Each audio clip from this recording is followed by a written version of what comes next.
Hello ladies and gentlemen, and welcome to an episode here, and today I'm going to be showing you my Premier League team. Now this team is probably one of the more sweaty teams you can get in this game.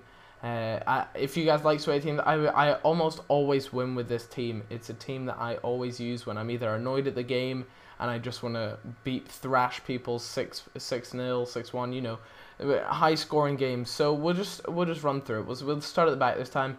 We have Peter Cech in goals. A lot of you guys might be like, why don't you have Reina? He's the highest in the Premier League. And I might just add before I go, this is quite a budget one. This isn't a very expensive one. Obviously, you could have your Gerrard, Lampard. You could have all them in the middle. You had David Silva, whatever. But this is a slightly cheaper one. But right, let's go to it. So the reason why I chose Cech is because he is really good. His reflexes are really fast. And there's something about him that he just seems to stop most shots. And I don't know about you guys, to anyone else who has British Premier League teams, please tell me. But for me, this guy is an absolute animal in goals, so you have to tell me what you guys think. But for me, I prefer him to Pepe Reina and Shay Given, things like that. So let's move to the back, to the two centre-backs, the two Man City centre-backs. We have Kolo Touré and, Kolo Touré and, what do you call it, Company. And these two guys are absolute beasts together. I don't really know what there is to say much about them other than the fact that they both do really well. If you look at Company, he has 80 pace, and that's quite fast for a centre-back.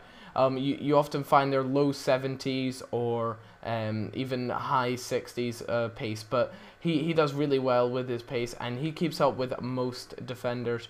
Kolo Touré has got great heading. He's really good in the air, very strong. He scored a couple goals for me. And you'll see at the end of this, I put together some goals I've scored with this team. Left back, we have Clichy, whatever. Not Cliche, what am I talking about? Clichy. And very good left back. I much prefer him to any other left back at the moment. Really good. And his pace is 87, so he keeps up with those fast wingers that might put in a threat. Let's go to the other side now. We have Richards. I've got three Man City players at the back, but Richards is also very fast. I like to have fast right backs to help support the midfielders, also to just be able to track back quickly. And Richards is a very good player, and that's about all he's got to him is 83 pace. I did pay quite a bit for him, but that's just because of his speed.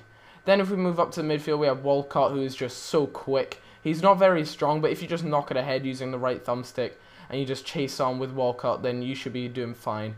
He's such a great player, and he's and he's a player that I would really recommend using on the right midfield, and I prefer him to Valencia just because I like pace on the wings. Let's move to the middle. We have Nasri here. He's the 84 Nasri. I believe there is an 85, but I was short for money, so I just decided to get the 84. There isn't too much of a difference, but I mean, Nasri is great. His 88 dribbling is really useful. He's got really good passing, actually. And you can just pick out the two guys at the top and does really well. Moving on, we have probably one of the most underrated centre midfield players in the game, Mikel Arteta. His free kicks are amazing. I've scored some absolutely stunning free kicks with him. He's so good. He's got good finishing as well. He can also pass the ball and is just a fantastic player. And I'd much prefer him to having David Silva or anyone like that in the middle. I don't know what it is, but he's such an underrated player. I definitely want you guys to check him out. And he's pretty good. He goes for about 2,000 coins or less for sure. Then on the wing we have Young, and he's my favourite out of the two wingers purely because he can hold himself a little more. He's not as fast, but my God, he's got 4-star skills, so the Berba spin into the box and then just finesse it in. You do see a really nice finesse goal that I do score, which is just awesome. I love it. And he's so quick. He just, absolute great player, and someone that I think if you're going to have on the left mid, definitely have him or Nani. But he's a bit cheaper, so for me, it's Young. Let's move up to the top now. Bent, probably one of the most overpowered strikers in the game. He's an 82, but his finishing is immense. He's such a great finisher. He's strong on the ball, and his 88 pace for a guy of his strength is just unreal. He's such a good player, and definitely someone that you guys should be picking up. Him and Defoe are both great up front. But instead I've gone with Balotelli here, who has got a bit of an attitude problem in real life, but my God, this guy is an animal in this game. His strength is crazy. He will shove most centre-backs off the ball, and he'll just rocket it in. He has got a really impressive shot on him, and just a really great player in general. His shot and his strength really just do it for me. And his 84 pace, that means he can keep up with most things. So I mean, what a fantastic player he is. His dribbling is pretty decent as well. He's an 85 dribbler. For such a big guy, that's fantastic. Not to mention, he's got a lethal header on him. But that'll do it all. This team, I'm not too sure. I'm not going to put price tags on them. You guys can look it up, because last time I did it, I was quite far off. And I have had these teams for a long time now. The market has changed. Things have moved on. But that's that. So there's no informed players here, because I wanted to keep it quite a cheap team. But that's my team for you all. Hope you guys enjoyed this. Have a good day, and enjoy the goals. See you guys in a bit. Bye-bye.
Ahah.